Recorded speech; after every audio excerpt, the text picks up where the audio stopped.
Genesis talks about the world God created, the sins of humans, and the people called by God. Those who were called were Israel's ancestors of faith, like Abraham, Isaac, and Jacob.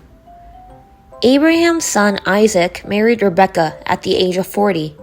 They hadn't had any children for over 20 years. Isaac prayed to God. God answered his prayers, and Rebekah became pregnant with twins. But these twins were fighting even while they were in their mother's womb. Rebekah was so tired that she prayed to God. God told Rebekah that in her were not 2 children, but 2 people. In time, 2 children were born. The first child was Esau, because his skin was red and hairy. And the second child was named Jacob, because he was holding his older brother's heel. The twins grew up, and Esau lived in the fields and became a skilled hunter. Jacob lived in a tent. According to Genesis chapter 4, living in a tent meant living under a tent while raising livestock.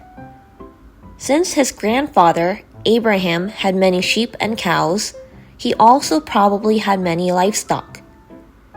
His father, Isaac, preferred Esau, and the Bible says that the reason was because he loved the meat Esau had hunted.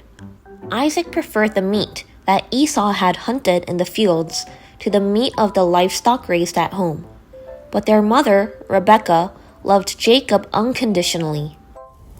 One day, Esau went out to the field to hunt, but returned home without catching anything. At that time, his younger brother Jacob was making porridge. Esau says to Jacob, "I'm tired, so I'll eat that red thing you made." Esau thought very simply. Since he was tired and saw the red food his younger brother was making, he just asked for it. But Jacob thought differently. Not only was hunting outside tiring, but it also needed much labor to care for livestock and prepare food inside the house.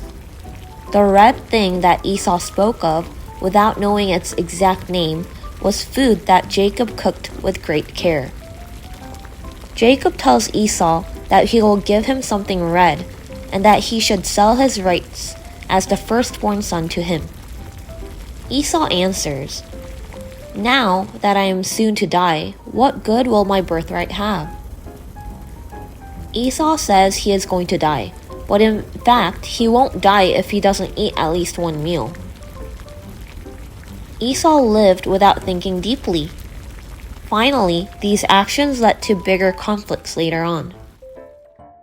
Everyone, even though they were the ancestors of faith, they did not always have a lot of faith, nor were they very considerate. Genesis repeatedly tells us stories of conflict within families. The Bible tells us that the lives of the Genesis characters long ago were no different from our stories. So somehow, the words of the Bible look very close to our lives, right? Now, what happens to Esau and Jacob?